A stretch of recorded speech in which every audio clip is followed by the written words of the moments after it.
Jules Lambert aimait sa femme, et faisait de son mieux pour lui donner tout ce qu'elle voulait. Ils se sont rencontrés il y a 7 ans lors d'une fête de Thanksgiving à l'université.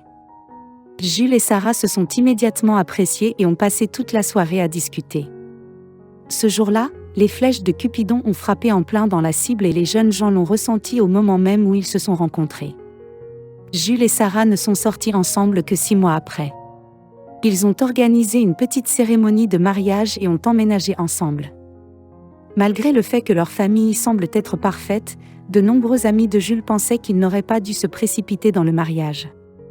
Ils ont explicitement laissé entendre que Sarah n'était pas très dévouée à leur relation et qu'elle pouvait facilement porter son attention sur quelqu'un d'autre. Mais Jules refusait de croire que Sarah pouvait même tomber amoureuse de lui ou pire, le quitter pour un autre homme. Le jeune homme a grandi dans une famille solide. Ses parents s'aimaient et se respectaient mutuellement. Peut-être que la vision du monde de Jules a également été influencée par les livres qu'il a lus depuis son enfance dans les romans sur les braves chevaliers et les nobles voleurs. La vie semblait complètement différente de ce qu'elle était réellement. Ces livres n'avaient pas beaucoup d'exemples de trahison par un être cher, et Jules a donc grandi comme un incorrigible romantique. Sarah, au contraire, était une personne plutôt pragmatique, qui faisait passer son intérêt personnel en premier et ne pensait qu'ensuite aux autres. Elle ne se sentait donc pas le moins du monde mal à l'aise d'utiliser la naïveté de son mari, qui croyait avoir trouvé le vrai bonheur dans le mariage. La seule chose qui contrariait Jules, c'était le fait qu'il n'avait pas d'enfant. Et ce n'était pas parce que Sarah ne pouvait pas tomber enceinte, ils étaient tous les deux en bonne santé, le problème était que Sarah refusait catégoriquement d'avoir des enfants, quel que soit le miel. « Je ne veux pas avoir à subir les nausées matinales, et ruiner mon corps avec la grossesse en plus. Je veux vivre pour moi sans avoir à m'occuper des enfants. » Sarah répétait chaque fois que Jules abordait le sujet. Bien sûr, Jules était très contrarié par la position de sa femme sur le sujet, mais il ne pouvait pas influencer la situation, et après 7 ans de mariage, il l'a simplement acceptée, et il était satisfait de sa vie. Avec Sarah qui est restée une épouse fidèle et attentionnée malgré leurs différences, de plus la femme de Jules avait un bon travail. Elle contribuait donc de manière significative au budget familial en tant qu'employée. Dans une des grandes sociétés commerciales, Sarah accompagnait souvent le chef de service lors de ses voyages d'affaires et de ses réunions. « Tu as accompli tant de choses, tes collègues t'aiment et te respectent, et les patrons semblent t'adorer. » Il a été mentionné qu'il était l'un des meilleurs employés de son entreprise, mais le succès de Sarah lui plaisait beaucoup plus que ses réalisations personnelles. Ce jour-là, ayant appris que sa femme partait pour un énième voyage d'affaires pour l'entreprise, Jules n'a pas pu s'empêcher d'exprimer son admiration. Une demi-journée de négociations intenses et de bavardages sans fin, puis une petite fête d'entreprise pour fêter le succès de l'opération. Sarah lui a fait signe de s'en aller. « N'oublie pas de m'appeler et de faire un appel vidéo, comme toujours, d'accord ?» Jules l'a demandé avec espoir. Sarah a souri et a répondu « Pourquoi tu me le demandes ?» Après avoir accompagné sa femme, l'homme a commencé à nettoyer la maison. À la surprise de beaucoup d'amis de Jules. Il était l'un de ces hommes qui n'avaient pas peur des tâches ménagères et qui pouvaient facilement préparer le dîner ou faire la lessive. Plongé dans les tâches ménagères, l'homme n'a même pas remarqué à quel point le temps passait vite. Il n'a réalisé l'heure qu'il était, quand il faisait déjà nuit dehors. « Oh waouh, j'ai dû m'emporter. Je devrais probablement appeler Sarah avant qu'il ne soit trop tard, » pensa Jules, mais avant même qu'il ait pu prendre le téléphone posé sur la table de nuit, il entendit la sonnerie de son téléphone. Dès qu'il répondit à l'appel, sa femme lui dit « Bonjour chérie, comment vas-tu ?» Pendant ce temps, Sarah n'a pas réalisé qu'elle avait accidentellement allumé la caméra. Jules était sur le point de raconter à sa femme comment il avait combattu la poussière et les toiles d'araignée dans les endroits les plus inaccessibles de leur maison, mais avant qu'il ne puisse ouvrir la bouche, il a vu quelque chose qui l'a fait pâlir.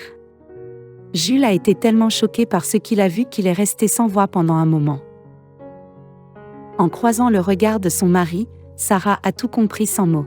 « Non, ce n'est pas ce que tu pensais, laisse-moi t'expliquer. » Sarah a essayé de trouver une explication plausible, mais Jules ne l'écoutait plus. Une seule pensée se bousculait dans l'esprit jaloux de l'homme, il devait faire face à la situation tout de suite, peu importe l'heure et la distance, en jetant une veste sur ses épaules. Jules a sauté dans la rue et a couru jusqu'à sa vieille 4 cylindres. La voiture était vieille et tombait souvent en panne, elle ne démarrait donc pas tout de suite. Mais ce jour-là, Jules a réussi à démarrer la voiture en faisant un demi-tour de clé. Jules a tourné le volant brusquement, vers la gauche, les freins ont crissé et Jules a à peine réussi à gérer le dérapage. Mais il a eu de la chance et finalement la voiture s'est figée, comme si elle était enracinée sur place et « Qu'est-ce que tu crois faire ? Tu essaies de te tuer » Jules a crié en sautant de la voiture. Mais quand la personne s'est approchée, Jules s'est senti très mal à l'aise. Il s'est avéré que c'est seulement grâce à sa réaction rapide et à sa chance qu'il n'a pas écrasé une femme enceinte. Enlaçant son ventre, la femme s'est appuyée contre le poteau. « Je suis désolée. Je n'ai pas pu m'en empêcher, je suis en train d'accoucher, aidez-moi, s'il vous plaît. » L'étranger gémit et s'écroule lentement sur le sol. Jules n'a pas eu le temps de réfléchir, malgré le fait que l'homme n'avait aucune formation médicale, il a immédiatement réalisé que la femme. Il n'a pas eu le temps de douter, car la femme avait déjà perdu les os. Cette nuit-là, Jules a dû vivre une expérience dont il n'avait jamais entendu parler. Heureusement, tout s'est bien passé et, une demi-heure plus tard, l'homme tenait un petit bébé dans ses bras. Enveloppé dans sa veste, tout semble aller bien, ne vous inquiétez pas, le bébé va bien, je vous emmène tous les deux à l'hôpital maintenant, dit Jules en plaçant la femme sur le siège arrière de sa voiture. Pas d'hôpital, grommela la femme et ferma les yeux d'un air las, ignorant la demande de la femme, Jules l'emmena quand même, elle et son bébé, à l'hôpital le plus proche, afin qu'ils puissent recevoir une assistance qualifiée. Bien sûr, après tout ce qui s'était passé, Jules ne pensait même pas à régler les choses avec Sarah.